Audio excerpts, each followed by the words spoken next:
She tried to kick me off my own porch, so I responded by sending 15 Marines straight to stand on hers instead. Memorial Day, and I'm Jake Morrison, 32 years old, Staff Sergeant in the Marine Corps, living in Oceanside, California, just 3 miles from Camp Pendleton. I'm grilling burgers for my daughter Emma, who's 6 years old and turning 7 next month, on my own porch with my property deed sitting inside on the counter. Karen Deborah Foster marches up my driveway, HOA Vice President, Security Committee Chair, self-appointed neighborhood enforcer, and points at my grill, demanding I shut it down immediately for a noise violation. I show her the calendar and explain that federal holidays have exemptions, but she doesn't care and pulls out her phone to type up a $3,000 fine right there with no warning, no written notice, no documentation whatsoever. Then she leans in and says it loud enough for my neighbors to hear. "This isn't your base. You don't give orders here. I do." Emma's watching from the screen door with tears rolling down her face, while Karen smirks and threatens to call the cops for grilling burgers on Memorial Day. That's when I remember something crucial.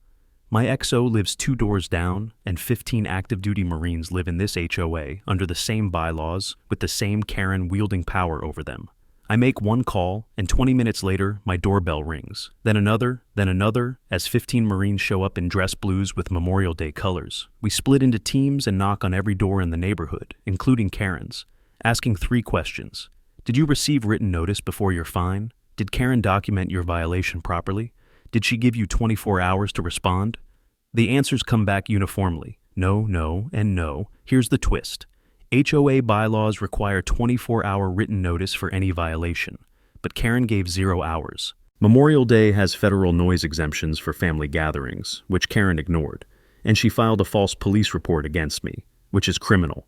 All 15 Marines file a joint counter-complaint citing pattern harassment and targeting of military families, and our CO loops in base JAG legal to pull Karen's entire file. 8 days. That's how long Karen lasts before she cracks when the HOA board calls an emergency meeting, votes her out, and issues refunds totaling $18,500 to every Marine for every bogus fine from the past 2 years.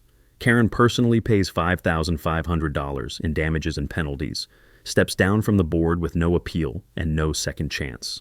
Emma asks if we can grill again, so I fire up the same burgers on the same porch with the same grill, but this time with 15 Marines around my table. Tell me, who gives the orders now? Which HOA Karen story topped this? Comment your rank.